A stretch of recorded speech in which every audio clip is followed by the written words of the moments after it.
In 1875 Durango, Colorado, 18-year-old Nora Mitchell lives under the crushing control of her gambling stepfather, Vernon Hollister, whose debts and temper threaten to consume her future. When one reckless night places her in even greater danger, Nora flees into the Colorado darkness, desperate for freedom. Her escape leads to a chance encounter with Reed Archer, a steady-hearted rancher who offers her protection without demanding anything in return. As Nora finds safety on Reed's ranch, a fragile bond forms between them, one built on trust, healing, and hope. But escaping Vernon's grasp won't be easy, and love may be her bravest choice yet. In 1875 Durango, Colorado, where the clang of the railroad mixed with the dust of the frontier, Nora Mitchell lived a life far harsher than an 18-year-old girl should ever endure. After her mother's death, she had been left in the care of her stepfather, Vernon Hollister, a gambler whose constant losses pushed him deeper into debt and deeper into cruelty. To Vernon, Nora wasn't family. She was leverage, a quiet girl he could use whenever his bad decisions demanded payment. Nora had grown skilled at shrinking into corners, surviving on silence, and avoiding the rough men Vernon owed money to. But even she knew she couldn't hide forever. The night things changed began with raised voices and a slam of a poker table in the back of Hollister's saloon. Nora heard her stepfather lose what little he had left, including the promise of something far worse. She caught only bits of the argument. "You'll pay one way or another, Hollister. You stay away from the girl." Vernon barked back. Fear gripped her. She didn't need the full conversation to understand.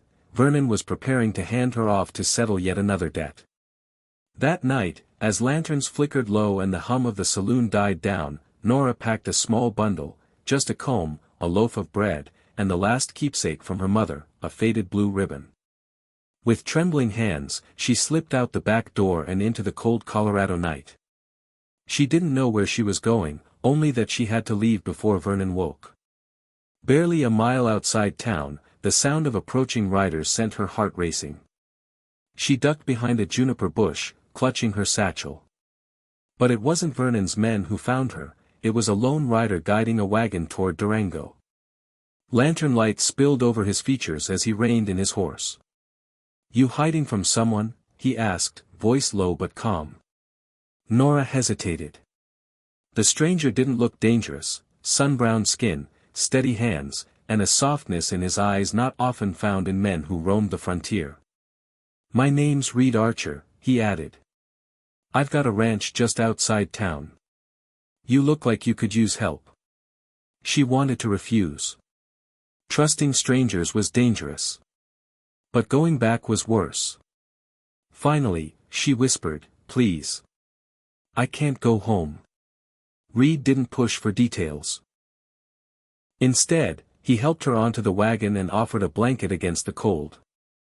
As the wheels creaked through the darkness, Nora felt something unfamiliar: safety. Over the next few days, Reed offered Nora a place to stay in the small bunkhouse near his barn.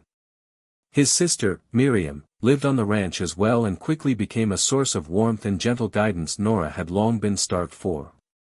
The ranch was quiet, clean, and free of the constant fear that had shadowed her life in Durango. But peace didn't last long. Word reached Vernon that Nora was seen leaving town with a rancher. Enraged, and more desperate than ever, he rode to Reed's ranch demanding she be returned. Reed stood firm, refusing to hand over a trembling girl to a man whose cruelty was written in every twitch of his jaw. "You don't own her," Reed said coldly. "She's my responsibility," Vernon spat. "No," Reed replied. "She's under my protection." Vernon eventually retreated, but Nora knew he would return. In the days that followed, Reed and Nora grew closer, not through grand gestures, but through small moments. Reed teaching her to saddle a horse. Nora helping Miriam bake bread. Quiet talks by the river where Nora confessed her fears and Reed listened with patience and respect. Reed never treated her like a burden. He treated her like someone worth protecting. When Vernon made his final, violent attempt to drag her back, Reed and several neighbors stood together, making it clear Nora was not alone anymore. Vernon retreated for good, humiliated and defeated. With that final threat gone, Nora's life truly began. In time, friendship grew into love, soft, steady, and healing.